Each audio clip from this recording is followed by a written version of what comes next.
Hi guys, in this video I will be show you how you can make a sound on CapCut. So I'm using CapCut for PC and how to add the sound. Just select the audio and you can select the music available here, or you can click sound effect, or you can add the TikTok as music. Just link to TikTok account. You can also extract audio from the video. So you can also record your voice. Just tap on this record icon and tap on this button for start the recording.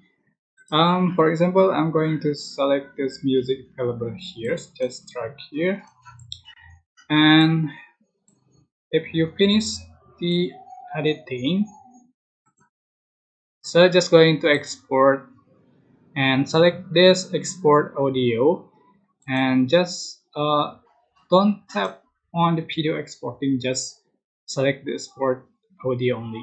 So just click export.